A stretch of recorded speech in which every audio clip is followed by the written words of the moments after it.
तीसरी विशेषता जिसकी हम बात करते हैं वो है दृष्टिकोण की जानकारी। परिघटना शास्त्र के अंतर्गत समाज के सदस्यों के दृष्टिकोणों को जानने या समझने का प्रयास किया जाता है, जिनके आधार पर वे स्वयं को और समाज के अन्य सदस्यों को समझने का प्रयास करता है। फोर्थ जो परिघटना शास्त्र समाजशास्त्र है उसकी विशेषता है कि मानव का जो व्यवहार है और उसकी जो प्रेरणा है को समझना। परिघटना शास्त्र में मानवीय व्यवहार और उसके पीछे प्रेरणादायी कारकों को समझने का प्रयास किया जाता है। अर्थात जब कोई व्यक्ति किसी क्रिया या व्यवहार को करता है तो परिघटना शास्त्री यह जानने का प्रयास करते हैं कि उसके पीछे उनका उद्देश्य क्या रहा, किसने उसे यह करने के लिए प्रेरित किया, और इसलिए परिघटना शास्त्र को मानवीय व्यवहार और उसकी चेतना को व्यवस्थित अध्ययन माना जाता है।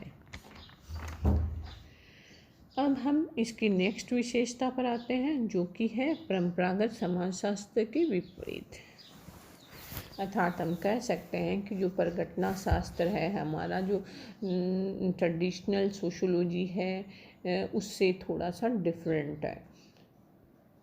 परिघटना शास्त्र परस्पर या मुख्य धारा समाजशास्त्र को पूर्णतया भिन्न तरीके से सामाजिक यथार्थ की व्याख्या करता है। यहाँ तक कि इसके लिए सामाजिक व्यवहार और सामाजिक पद की प्रकृति भी सर्वथा भिन्न और नई है। इसके लिए सामाजिक यथार्थ अनुभव करते यथार्थ होता है। यथार्थ अनुभव करते का यहाँ पर तात्पर्य है कि एक्सपीरियंस रियलिटी होता है, न कि हम जो स्वाभाविक यथार्थ की बात करते हैं, नेचुरल रियलिटी की बात करते हैं। अर्थात परिघटना शास्त्र है वो अनुभव पर आधारित एक विज्ञान है।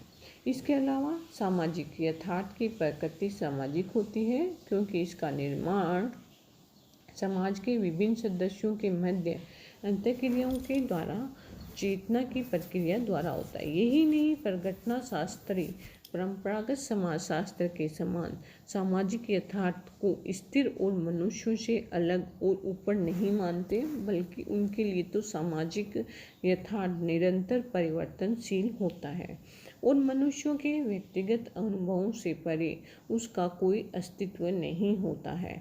दूसरे शब्दों में हम कह सकते हैं कि परिघटना शास्त्रियों के लिए सामाजिक यथार्थ का निर्माण और पुनर्निर्माण स्वयं समाज के सदस्यों के द्वारा ही निरंतर और सक्रिय रूप से किया जाता है। यहाँ हम बात करेंगे जी ए केली द्वारा लिखा हुआ है कि व्यक्तिगत निरूपण सिद्धांत personal theory of personal construct संदर्भ को दे सकते हैं। उनके अनुसार अपनी दुनिया को समझने के लिए व्यक्तियों के द्वारा स्वयं अपनी श्रेणियों की रचना और पुनर्रचना की जाती है। ये श्रेणियाँ ही उसी व्यवहार की निर्धारक होती है और व्यक्तिगत होती है और समय और परिस्थिति के साथ बदलती भी रहती है। अब हम बात करते हैं नेक्स्ट विशेषता की, प्रत्यक्षवाद या विज्ञानवाद विरोधी।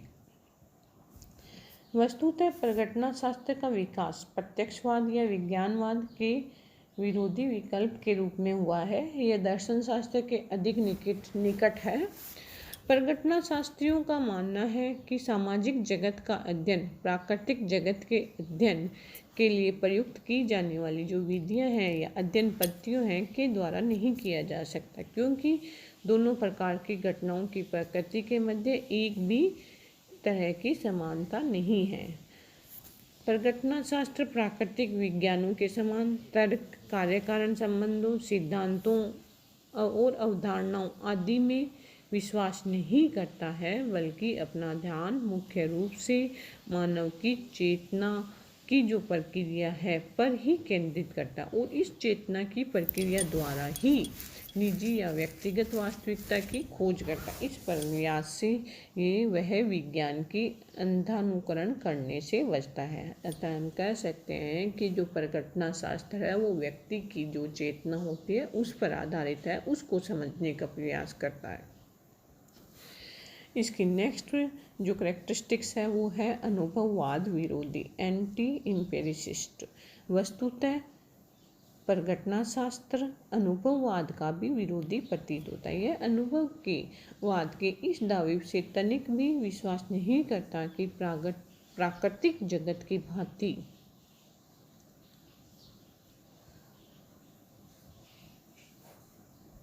सामाजिक जगत का अध्ययन भी इंद्रियों के द्वारा वस्तुनिष्ठ रूप से किया जा सकता है और इसके लिए ज्ञान का सर्जन कर सकता है, जो सामाजिक जगत की वैश्विक वास्तविकता को भली भांति समझा जा सकता है। दूसरे शब्दों में हम कह सकते हैं कि परिघटना शास्त्र अवलोकन और प्रयोग या निरीक्षण परीक्षण की विधियों को अपनाकर प्राकृतिक जगत के समान ही सामाजिक जगत का अध्ययन करने में रुचि नहीं दर्शाता है। इसी अर्थ में यह अनुभववाद का विरोधी है। नेक्स्ट जो इसकी विशेषता है वह है कि एक दार्शनिक उपागम है, जो कि हमने पहले भी बात की थी कि यह जो है वो परिघटना शास्त्र है वो प्रत्यक्षवाद या विज्ञानवाद का विरोधी है और दर्शन शास्त्र के अधिक निकट है। ये बात हम पहले भी कर चुके हैं, मगर अब हम इसे डिटेल में समझने का प्रयास करेंगे कि कैसे ये दार्शनिक उपागम है और दर्शनवाद के अधिक निकट है।